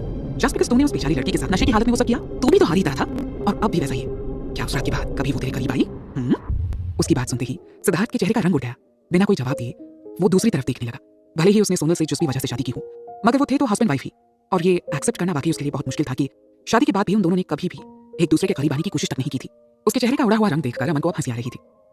भाई, लगता है मैंने तेरी दुखती हुई रग पर हाथ फेर दिया है। मैं तो फिर भी अपने उसूलों से बंधा हुआ हूं, इसलिए अब तक वर्जिन। लेकिन तेरा क्या, जो शादी करके भी ऐसे अपनी बीवी से दूर दूर रहने पर मजबूर है। अमन ने उसका मजाक उड़ाते हुए कहा। अब सिद्धार्थ के लिए और बर्दाश्त करना मुश्किल हो गया। उसने गुस्से में भरकर अमन पर एक नजर डाली और अपना बचा हुआ सिगरेट एशट्रे में फेंक दिया। टेबल पर पड़ा वाइन का ग्लास उठाकर उसने एक ही सांस में पूरा ग्लास खाली कर दिया। गुस्से में उसने खाली ग्लास को जोर से टेबल पर पटक दिया और उठकर खड़ा हो गया। यू नो व्हाट, तुम दोनों के फालतू आइडियाज सुनने से अच्छा है कि मैं वापस घर चला जाऊं। सिद्धार्थ को जाते देखकर अमन ने उससे और चिढ़ते हुए कहा, अगर बीवी भावना दे तो परेशान मत होना, तेरा ये भाई तेरी हेल्प के लिए 24 घंटे तैयार है।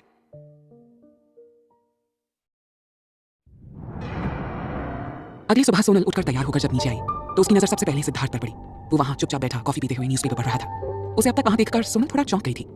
उसे लगा था कि उसे आज सिद्धार्थ के लिए ब्रेकफास्ट नहीं बनाना है, तो बाकी दिनों के मुकाबले देर से उठी थी। मगर सिद्धार्थ इस वक्त यहाँ क्या कर रहा था? वो तो इस वक्त तक ऑफिस जा चुका होता था। उसे देखकर एक पल को रुकी, मगर फिर चुपचाप किचन में चली गई। कल रात जो कुछ भी हुआ था उसके बाद उसे सिद्धार्थ को इग्नोर करना ही सही लगा। उसने अपने लिए 2 टोस्ट तैयार किए और दूध का बर्तन उबालने के लिए गैस पर चढ़ा दिया। बाहर डाइनिंग टेबल पर बैठा सिद्धार्थ भले ही हाथ में न्यूज़पेपर पकड़े था, मगर शायद ही उसने एक बार भी उसे पढ़ा हो। उसका पूरा ध्यान सोनल के ऊपर था। जैसे ही उसने सोनल के नीचे आने की आवाज सुनी थी उसके कान तुरंत खड़े हो गए थे। उसे लगा था वो हमेशा की तरह उसे गुड मॉर्निंग विश करेगी और उसके लिए ब्रेकफास्ट लेकर आएगी, मगर सोनल ने तो उसकी तरफ देखा तक नहीं। उसकी इग्नोरेंस देखकर सिद्धार्थ का मूड पहले ही खराब हो गया। अपनी प्लेट लेकर सोनल चुपचाप डाइनिंग टेबल पर बैठकर ब्रेकफास्ट करने लगी। सिद्धार्थ वहीं बैठा वेट करता रहा। जब उसने देखा अब सोनल बस बाहर जाने ही वाली है तो उसके ठीक 2 मिनट पहले वो घर से निकल गया। अपनी ड्राइविंग सीट से पीठ सटाए वो ऐसे बैठा था जैसे सोनल के बाहर आने का ही वेट कर रहा हो। कल रात उसने अमन का कितना भी मजाक क्यों ना उड़ाया हो, मगर होटल से बाहर आने के बाद उसे एहसास हुआ कि वो सही कह रहा था। सिद्धार्थ के पास इस वक्त जो प्रूफ्स और अकाउंट्स थे वो सोनल की कंपनी और घर उसे वापस दिलाने के लिए काफी नहीं थे। इसलिए अगर सोनल को खुश करना है तो उसे उन छोटी छोटी चीजों से शुरुआत करनी चाहिए जिसकी उसे इस वक्त सबसे ज्यादा जरूरत है। सिद्धार्थ को याद आया कि उसे कॉलेज जाने में बहुत परेशानी होती है क्योंकि उनके घर से कॉलेज का डिस्टेंस बहुत ज्यादा है। इनफैक्ट उसने कई बार सिद्धार्थ से कहा भी था कि वो उसे कॉलेज तक छोड़ दे, मगर उसने उसकी बातों पर कभी ध्यान नहीं दिया था। सो आज उसने डिसाइड किया था कि वो सोनल को खुद ही कॉलेज तक ड्रॉप कर देगा। उम्मीद है उसके बाद उसका दिल पिघल जाएगा और वो शायद उसे माफ कर देगी। सोनल घर का दरवाजा लॉक करके बाहर निकली तो उसे सामने ही सिद्धार्थ की गाड़ी खड़ी नजर आई। सिद्धार्थ इस वक्त अंदर बैठा हुआ था। उसका एक हाथ स्टीयरिंग पर था और दूसरा हाथ उसने खिड़की से बाहर निकाल रखा था। उस हाथ से धीरे से डोर पर नॉक करते हुए वो ना जाने कौन सी अजीब सी धुन बजा रहा था। अब ये आदमी यहाँ पर क्या कर रहा है? सोनल सिद्धार्थ को देखकर मन ही मन झल्ला रही थी। कहीं ये मेरा वेट तो नहीं कर रहा?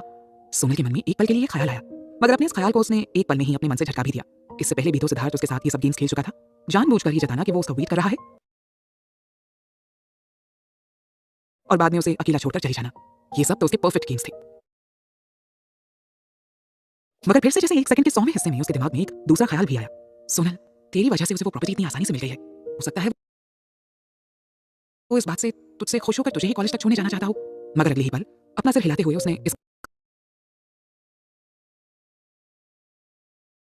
ख्याल को भी अपने दिमाग से निकाल दिया। खुश? कहां से खुश लग रहा है वो? कल रात वो जितने गुस्से में था उसे तो यही लग रहा था कि वो आज ही उसका मर्डर करके उसे जमीन में कम से कम 10 फीट तक तक नीचे गाड़ कर आएगा। ये बात बताने के बावजूद कि अंकल रॉय ने वो प्रॉपर्टी उसे देने का फैसला किया है, उसने अब तक एक बार भी उसके बारे में बात करना जरूरी नहीं समझा। ऐसे में अपने दिमाग में ये ख्याल लाना कि वो तुझे कॉलेज तक छोड़ने जाएगा, ये तो सरासर बेवकूफी है। और फिर चलो अगर मान भी लिया जाए कि किसी चमत्कार की वजह से उसका हृदय परिवर्तन हुआ हो और वो उसे वाकई कॉलेज तक फ्री राइड देने के मूड में हो, तो भी वो उसके इस एहसान को एक्सेप्ट कैसे कर सकती है? सिद्धार्थ ने कल जैसा बर्ताव उसके साथ किया, उसके बाद क्या ये पॉसिबल था? उसने उसकी कोई बात नहीं सुनी और बिना वजह उस पर इतना सारा गुस्सा किया, और तो और उसके ऊपर बिजनेस डील को हासिल करने के लिए अपनी बॉडी यूज करने का भी इल्जाम लगा दिया। उससे भी बड़ी बात यह कि उसने अभी तक इन सब के लिए उससे माफी तक नहीं मांगी थी। सोनल के पास भले ही आज अपना कहने के लिए कुछ भी नहीं था, मगर उसकी सेल्फ रिस्पेक्ट अभी मरी नहीं थी। उसने खुद को मजबूत किया और अपने बैग को अपनी पीठ पर टांगते हुए बिना सिद्धार्थ की तरफ देखे वो उसके पास से निकल गई। सिद्धार्थ की दी हुई दवा वाकई बहुत इफेक्टिव थी। रात भर रेस्ट करने के बाद ही उसका दर्द जैसे एकदम से गायब हो चुका था और अब उसे पैदल चलने में कोई परेशानी भी नहीं हो रही थी। सिद्धार्थ ने जब उसे अकेले जाते देखा तो उसका दिल बैठ गया। उसे उम्मीद थी उसे वेट करता देखकर सोनल जरूर उसके पास आएगी, मगर ऐसा कुछ नहीं हुआ था।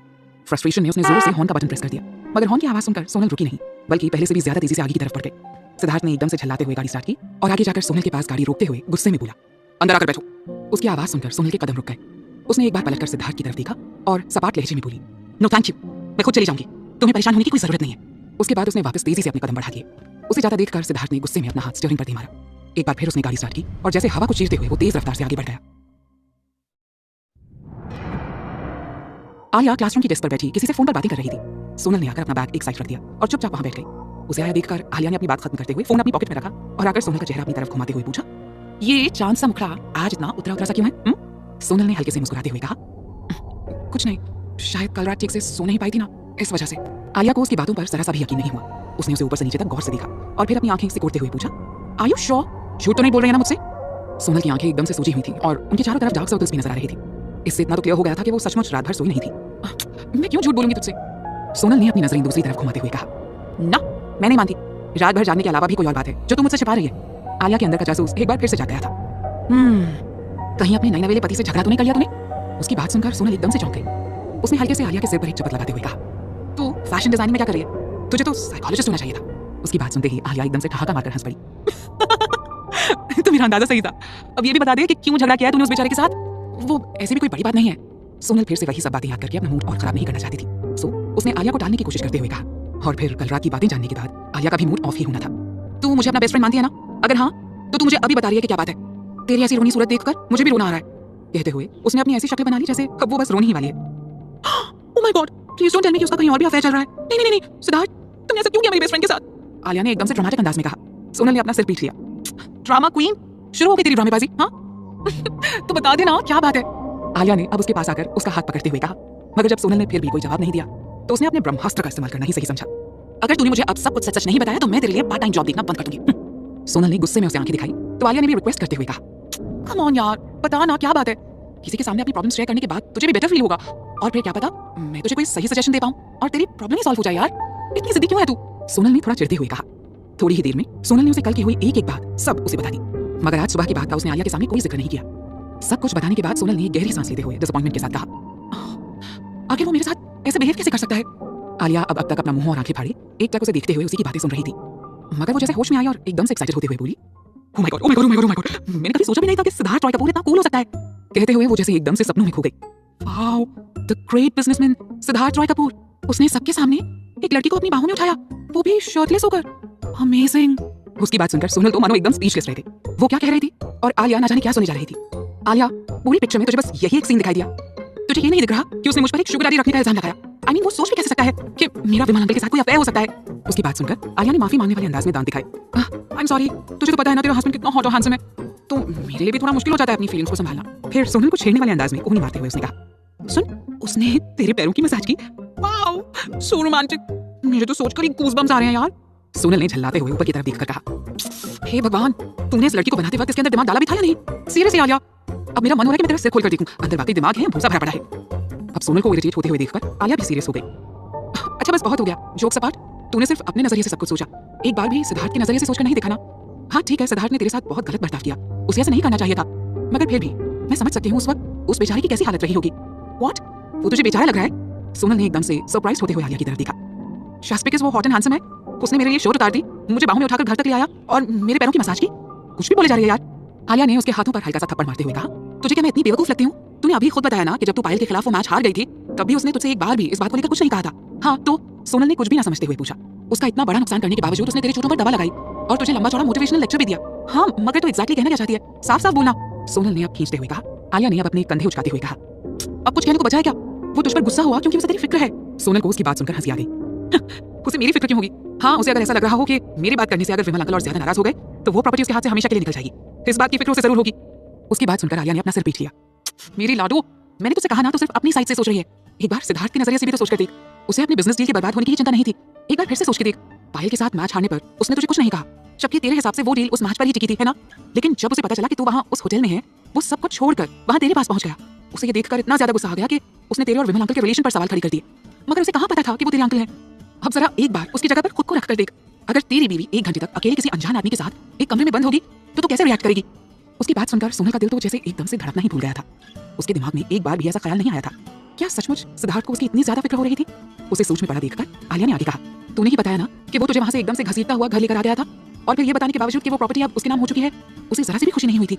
इन सब बातों से तो मैं 200% श्योर हूँ कि मेरा अंदाजा एकदम सही है।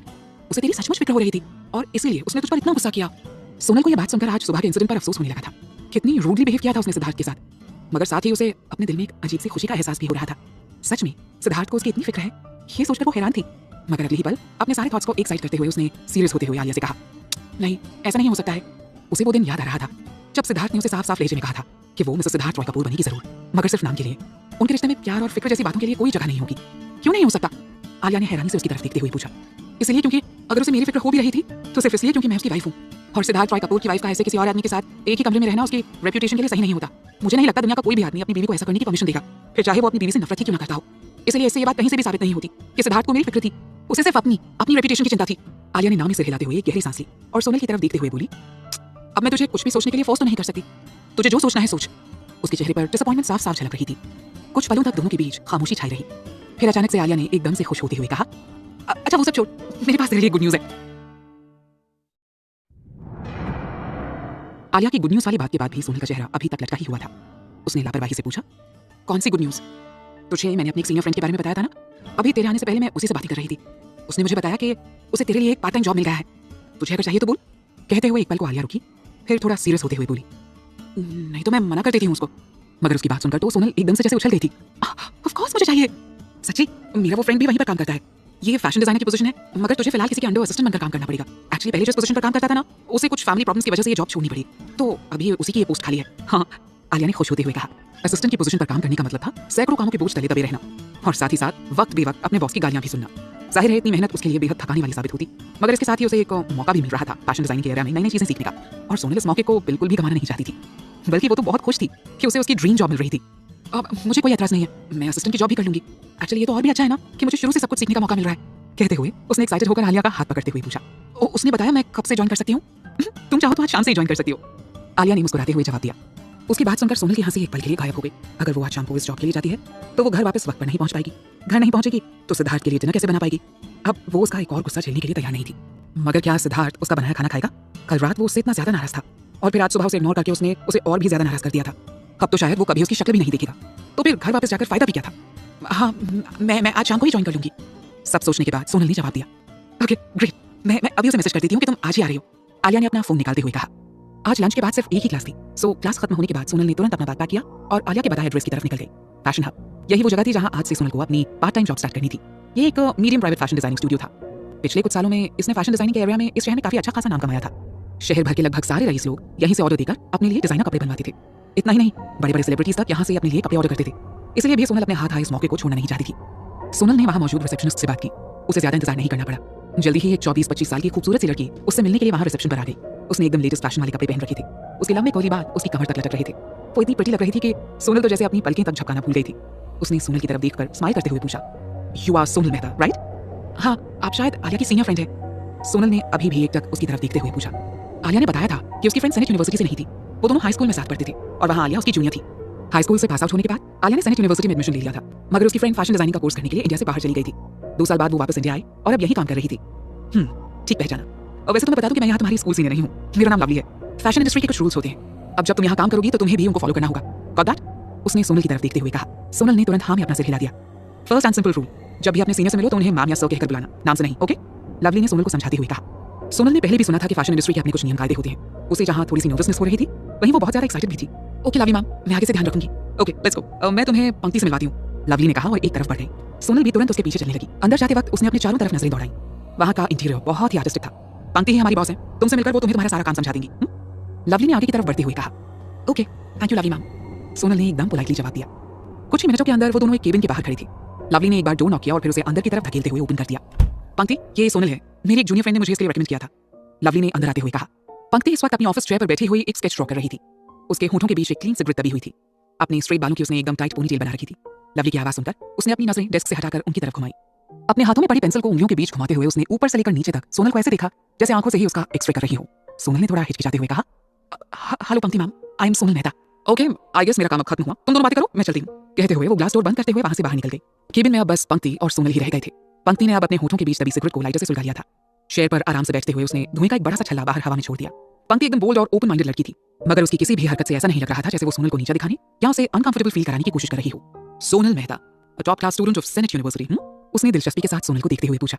सोनल ने तुरंत रिस्पेक्ट के साथ जवाब दिया, thank you so much ma'am, ये तो आपकी काइंडनेस है कि आप मुझे टॉप स्टूडेंट मानती हैं। पंक्ति एक बार उसे देखकर मुस्कुराई और फिर डेस्क पर पड़ी स्केच को हाथ में उठाकर देखती हुई बोली, अच्छी स्टूडेंट होने में कोई बुराई नहीं है सोनल, लेकिन प्रॉब्लम तब हो जाती है जब आप सिर्फ एक अच्छे स्टूडेंट बनकर ही रह जाते हैं। सोनल ने पंक्ति की तरफ कंफ्यूजन से देखा। उसे समझ में नहीं आ रहा था वो क्या कहना चाह रही है। तुम्हें पता है यहाँ तुम्हें क्या काम करना है? पंक्ति ने अब सीधा मुद्दे पर आते हुए पूछा। हाँ शायद, थोड़ा बहुत अंदाजा है, बाकी जो कुछ भी है वो आप बता दीजिए, सोनल ने पंक्ति की तरफ देखते हुए कहा। पंक्ति ने अब वो स्केच वापस डेस्क पर रखते हुए कहा, वैसे काम कुछ ज्यादा मुश्किल नहीं है, तुम्हें रोज पूरे स्टूडियो की सफाई करनी है। ध्यान रहे स्टूडियो में मौजूद सारे सैंपल्स हमेशा साफ सुथरे रहें। स्पेशली मेरे ऑफिस में मौजूद जितनी भी ड्राइंग्स हैं उन्हें सही तरीके से ऑर्गेनाइज करना है। और हाँ एक बात और, तुम्हें मेरे क्लाइंट से भी टच में रहना होगा, जो भी उनकी रिक्वायरमेंट्स हों वो सब नोट करके मुझे इन्फॉर्म करना होगा। सोनल पंक्ति की बात सुनकर एकदम से हैरान रह गई। उसे यहाँ असिस्टेंट की जॉब के लिए रखा जा रहा था या फिर क्लीनर की जॉब के लिए? पंक्ति मैम, यस, सोनल ने हिचकिचाते हुए कहा। वो मुझे लगा था मुझे यहाँ असिस्टेंट की जॉब के लिए बुलाया गया है, मगर पंक्ति ने मुस्कुराते हुए उसकी तरफ देखा।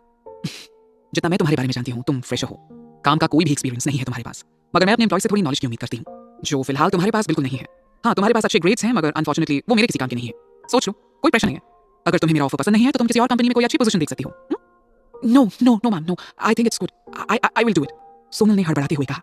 हालांकि वो थोड़ी सी डिसअपॉइंट हो गई थी, मगर सच्चाई तो यही थी कि उसे इस वक्त जॉब की सख्त जरूरत थी।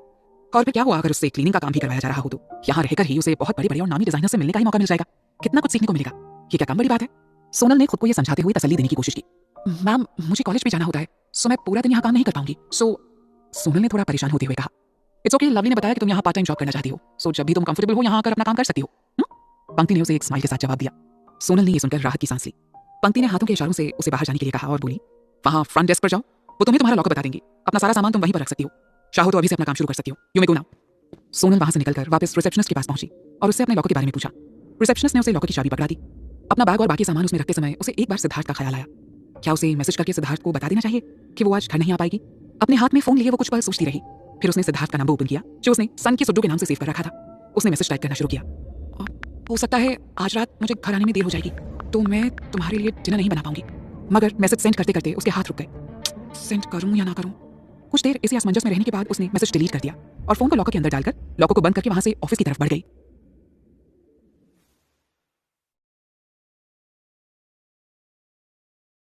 वीडियोस पाने के लिए चैनल्स को सब्सक्राइब करें और इस वीडियो को जल्द से जल्द 1000 लाइक पहुंचाएं और फेवरेट स्टोरी का नाम कमेंट में बताएं।